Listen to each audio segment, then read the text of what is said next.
Hello and welcome to PIC's Global Compass, a podcast where we decode the shifting currents of international politics and global order. I'm your host, Koena Lahiri. Today, we are going to discuss multilateralism at BRICS and India's role in international relations. We have with us Mr. Gautam Desiraju, Professor Emeritus at the Indian Institute of Science. He's also the author of the recently published book, India's Supply Chains in a World at War. Professor Desiraju, welcome to PIC's Global Compass. So before we dive into the aspect of BRICS, can we touch upon the broader area of multilateralism? During these turbulent times when we see the US president withdrawing from various multilateral institutions, in a moment like this, do you see multilateralism, the traditional form of multilateralism, decaying? Is this advent of a new form of multilateralism that we are going to see? A good day, Koena. It's a pleasure to be here with you with Pune International Center. And you touch upon very timely and relevant topics. And multilateralism, is it declining? I believe it's already half declined. And multilateralism means different things to different people. And if you take the US, let us say in its golden era between the collapse of the Soviet Union and the onset of COVID, I would roughly put that as the zenith of multilateralism. Because prior to that, let's not forget, although the term multilateralism was introduced at the end of the Second World War, as long as the bipolar thing with the US and Soviet Union was there, it was not really it was multilateralism for each of these two sides on their own. And to cut a long story short, the organization you associate most with multilateralism is the United Nations. And given the condition of the UN today, what it wants to do and what it is able to do, there's quite a difference. And also with the domination of the P5 in the UN, the P10 is really, they're just there. It's just the P5. This year they're even going to elect a new security Secretary General. And so what this UN is able to do, really the declining UN is a symbol of the declining multilateralism in the whole world. Don't you think? Yes, they want to do a few things, but it's a bit like our fundamental rights and directive principles. Everything is there in the directive principles. It's a wish list, but we are no closer to achieving any of those things. So what can the UN do today? It goes to places like South Sudan or Eritrea or Congo. Let's be frank, those are all places which in today's changing world, they don't really count for too much. So multilateralism, I think, meant multilateralism as the US defined it. And it meant basically the G7. The G7 itself is now practically impotent. And we hear about Trump defining a new G4. He hasn't really said something concrete, but he talks about USA, Russia, India, and Japan. Now, why does he put these four together? And then you have another group of four, which says Russia, Iran, China, North Korea. So, when you have many different groupings being defined every day, it means we are dealing with a complex phenomenon which defies definition. Only when you have a complex phenomenon which defies definition, you have different nomenclatures. So you have G1, G2, G3, G5, G7. So this means an inability of the countries and the nations to get their act together. And yes, we are definitely changing. So to continue on, I think multilateralism is gradually being replaced by multipolar world. Now, you may say that this is semantics. Maybe an ideal multilateralism should be multipolar world. But we have not had an ideal multilateralism. It is multilateralism as the US wanted it. So, and with Trump against multilateralism today, well, he's against multilateralism, he's against the UN, he's against BRICS, he's against many things. So against NATO also. Definitely against NATO. He's practically killed NATO with this Greenland thing, which is now tending to put one NATO member state against another. I mean, forget the whole mess of Ukraine, which seems to be going in another way. No, I definitely think multilateralism is not declining. It has already declined to the point where after some time people will write books about it and stuff like that. We're already writing books We're about already it. writing books Yeah. about it. So this year marks the 20 years of BRICS. In 2009, it began with the objective of gaining more of a voice in these global institutions like IMF. And 2 decades later, it has spanned to 11 countries across continents. How do you see this evolution from symbolism to substance? I am very positive and upbeat about BRICS. I think my recent article, which has been widely read about the big five in the jungle. Yes. Today's world is a jungle. And in the book we've written on supply chains to which you referred, we call it Matsya Nyaya, the law of the fishes, where the big fish eat the small fish. And so this is jungle law. And I think many countries do welcome this jungle law today because it's now a matter of one's interests. And again, coming back to the idea of multilateralism versus multipolar and then BRICS. Multilateralism had everything to do with upholding institutions. Multipolar has everything to do with upholding countries. And so there is a difference between upholding an institution and upholding a country. But BRICS is a very special institution. Yes, you are right. It started off as something we wanted a little more say in IMF matters in 2008. That's why it started. And people in the Emerisphere, that we call it, disparagingly called it a talk shop. I mean, what possibly could be in common between Brazil, Russia, India, China, and South Africa in 2008? Practically nothing. But today, I would say, especially in the last year or so, even, Koena, it has come to the stage where we are now calling it an economic NATO. Okay. And BRICS has got that wonderful feature that I don't think it was, is or will be conceived as a military alliance. And given the great importance of economics today, paisa, paisa, paisa for everything, I think the fact that this BRICS thing has formed, essentially BRICS is all about de-dollarization. And it is, that BRICS, what is it, the standard currency, where each country will take its fiat currency and put it in a virtual form. We've got a virtual rupee today, a virtual ruble.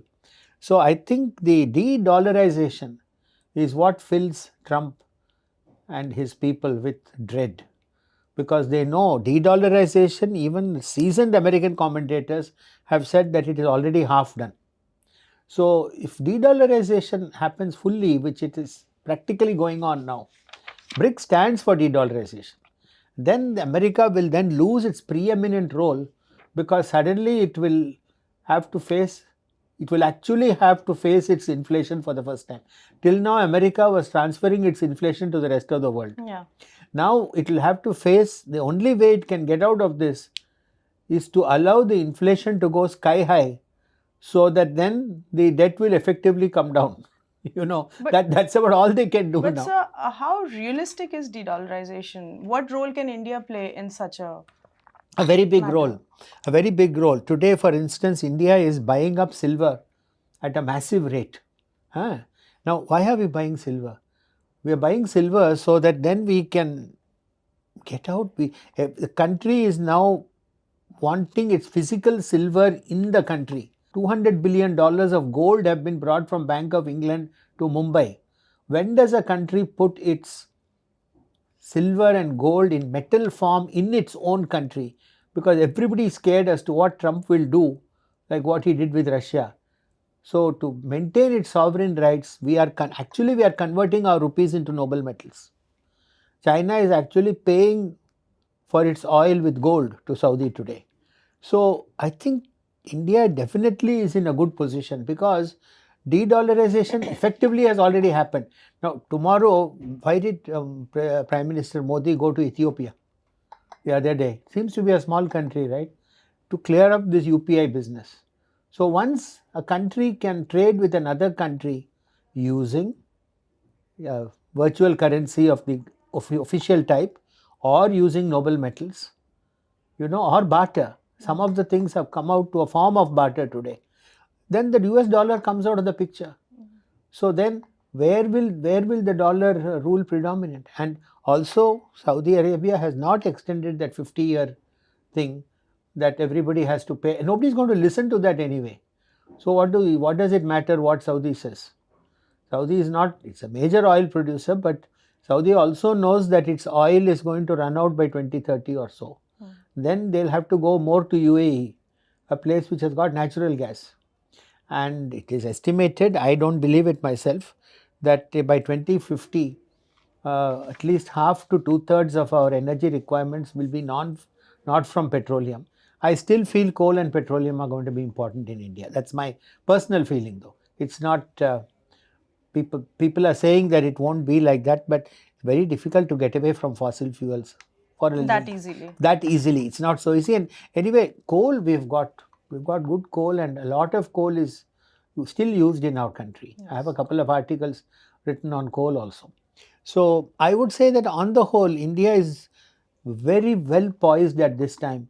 The other thing that India has a lead in the BRICS community is the system of virtual payments. Okay. UPI is really going to change everything, Koena, because it becomes an easy, transparent and cheap way of anybody transferring money to anybody. The moment you come out of SWIFT, then nobody in the US is making money. They don't even know that you are making this transaction. And don't forget that fact. When you are going through SWIFT, the US government knows who is buying what from whom. Now today they don't know what I am buying if I go through some other route. So you see, it is not just economic, it's also strategic things. Yeah. So coming back to the expansion of BRICS, it expanded after quite a few years. Initially, I think so there was a bit of apprehension, especially in India, when it comes to the inclusion of the countries, because it sort of signaled some sort of dilution of coherence. So do you think that is an argument that holds true? What does it signal? No, there's definitely points in your argument. Let's take these points one by one. So we have the original BRICS. Yes. And they have been doing something, and they are now quite effective, because I think Russia, China and India are coming very close to each other in a reversal of Macinder's geographical pivot of history. So I think they are coming quite close to each other, and I think many things that have happened recently, including, may I dare speculate, the visit of the UAE king to India for just a couple of hours 2 days ago. I am sure it has something to do with some compact that has already been arranged between Russia, India and China. Otherwise, he won't come like that. Who would come to some foreign country for just an hour and a half? Yes. Something very, very serious, and the public documents are never going to declare what was decided in private. Okay. Now, expansion. Which countries have expanded? Think of this number. Some of these countries, what is it, Ethiopia, Saudi and all these things. So Africa is opening up. Prime Minister Modi included Africa in the G20. So everybody is now realizing the potential of Africa. And South Africa is the gateway to the rest of Africa for us, which is why it is among the big five. So people are now realizing the importance of Africa, and a country that is most discomfited by this probably is France, which had such a vital economic control over the whole African continent. Yes. So I think they are very, very upset. And gradually you see these countries, Britain, France and all, waning off. And then you see the expansion. The expansion is very, very significant. And because it means that India is really taking the lead role in expanding BRICS in the way it is expanding. The other thing that I think BRICS will achieve, which is again it's a multidimensional thing, is that world will now be more comfortable in thinking outside a traditional system of USA versus China. USA versus China might have been a model if these things had not happened. But China will be first among equals. It won't be the hegemon of BRICS. I don't think the other countries will allow that. It. Yeah. And at the same time, I would say that you have also some participant members or something, observer members. Yes. You have 3 or 4 more countries. I think with India, see, India in its very special way, I don't want to overuse the terms Vasudhaiva Kutumbakam and Vishwaguru and all that, because that invites derision among unlettered members of the Indian social media. But I think that our supply chain book does mention this, that there is a different way now where you do not need to be friendly with anyone or inimical to anyone, but just take care of your own interests. These were all words non-aligned and other things in the past that people used to laugh at.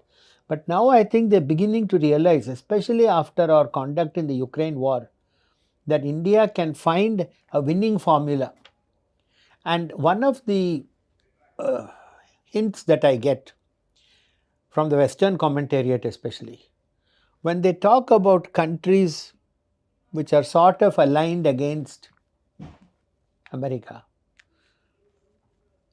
or if they talk about important countries in the world, the Western commentators always talk about America, Russia, China. America, Russia, China. They never mention India. The other day I heard a commentary on G20. India was not mentioned. He mentions Indonesia. See, so they are very, very nervous and jittery about us. So much so that they don't even want to mention us. So you can't ignore a country like this. And when the United Nations refuses to take India into the one chance they have now, which is probably too late also, is if they made us a permanent member of the Security Council. If they had done that 2-3 years ago, they might have saved their multilateralism, they might have prevented BRICS from coming up, they might have been able to do lots of things that extended their life for a few more years. But even that they were not willing to do. So I think it has gone. That opportunity has gone for the West. And now I think we don't really care whether the UN is even there or not. We'll pay lip service, we'll go there and do all these things. But no, I think the BRICS thing is very much in the right direction.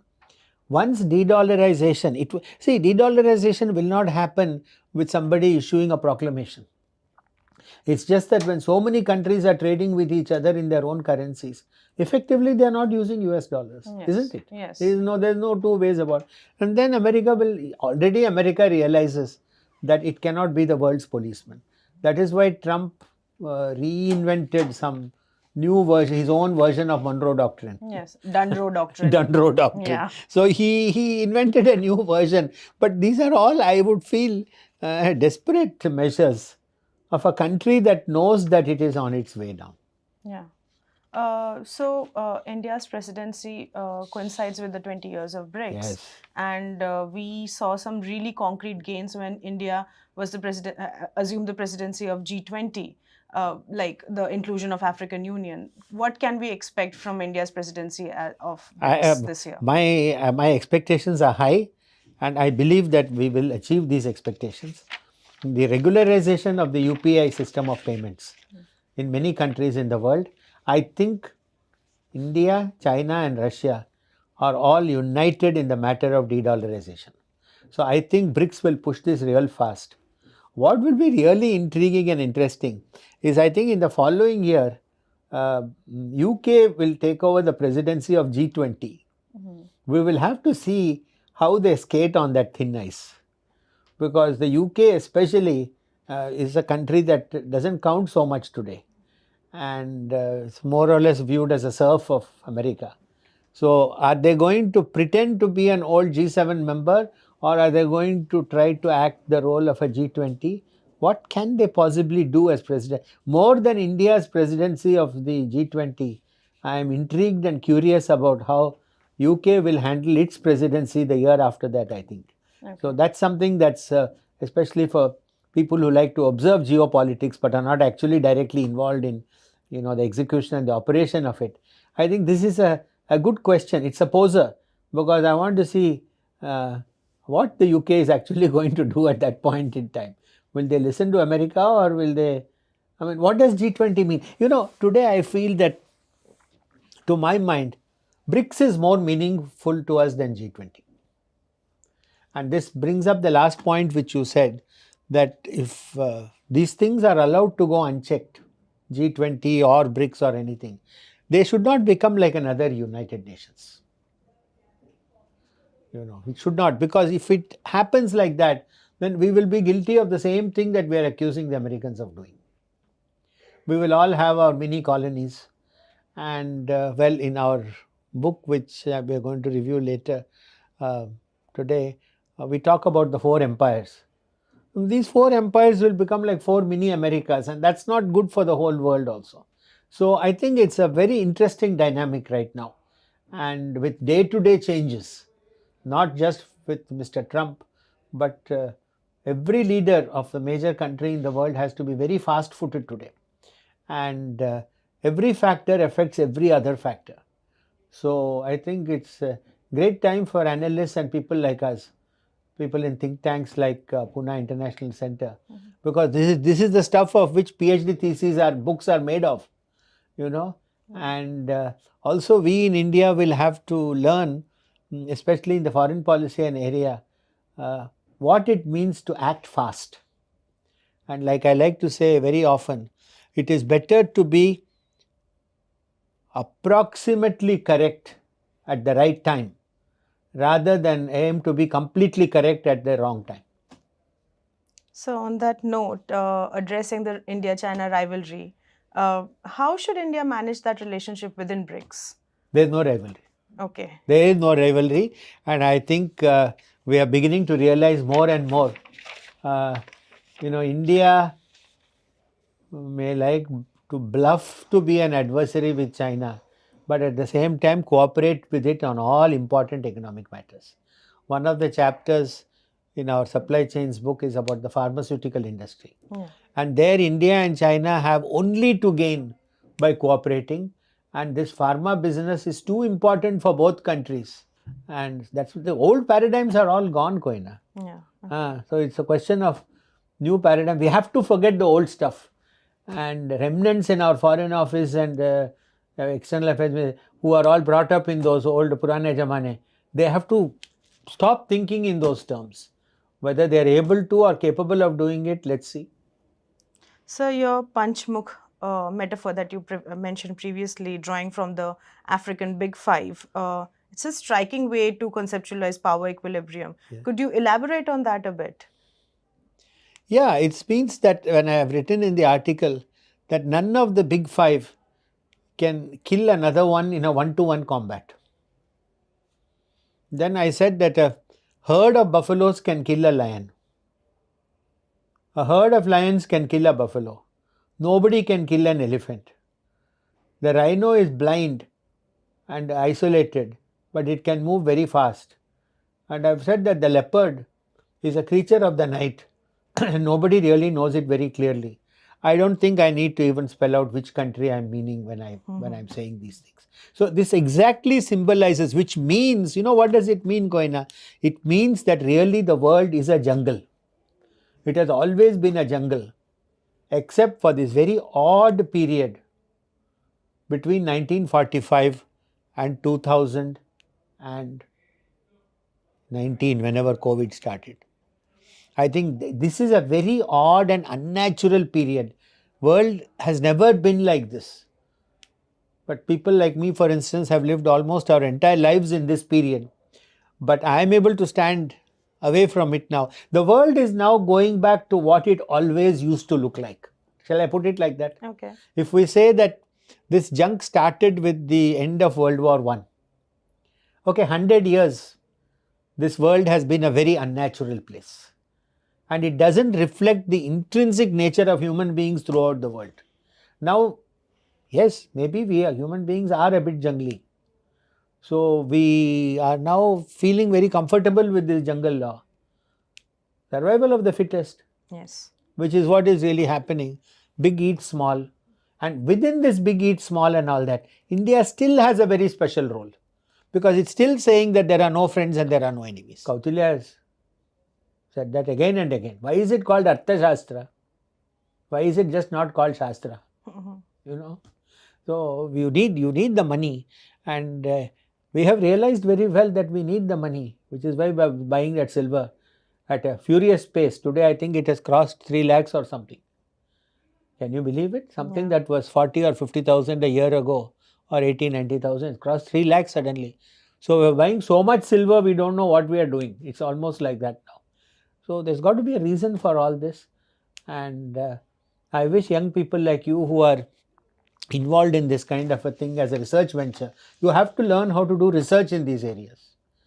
Let the bureaucrats and the politicians do the execution of the thing. But there is a real need for young people like you to get involved in this at a research level so that the authoritative and decent works from India will come out and stand the test of time in the international community. I don't want you to write things in Twitter and say, great ma'am, great ma'am. That's meaningless. You've got to be able to put something down, write books or write papers ideally, which are refereed by proper people, so that these things stand the test of time and India establishes itself also intellectually in this new world order. This is an aspect that has not been covered so far. To close, I would like to ask you, as India pursues multipolar leadership, what should India avoid doing? What should it not do? Should not get involved in things in which it is not concerned. If it is something that is of direct interest to our commercial interests or our strategic interest, nobody should set foot into our territory. We should preserve our boundaries, seek to extend our influence beyond our boundaries. That is the definition of an empire. When you seek to increase your influence over things which are not politically part of your country, anytime your vital interests of that type are affected, then we should react. For example, right now, I think we are doing correctly in not really saying too much about Venezuela. It doesn't concern us. In one way or the other, it doesn't concern. So why open your mouth? There is no need for India to say something about each and everything that's happening in the world. I'm not saying we are doing that now. I think we are quite clever. We are not doing it. But that is something we should avoid doing. So thank you for joining us today, and thank you for such an interesting conversation on multilateralism and BRICS. I don't think so. Your perspectives we have heard before, so it was pretty refreshing to hear such. It's always nice to have an in-person podcast. I mean, I've featured in many of these things where people are online, but there is something like doing it in person where you feel really more involved. And I think this is the difference between multipolar and multilateral. Thank you for joining us today. Thank you, sir.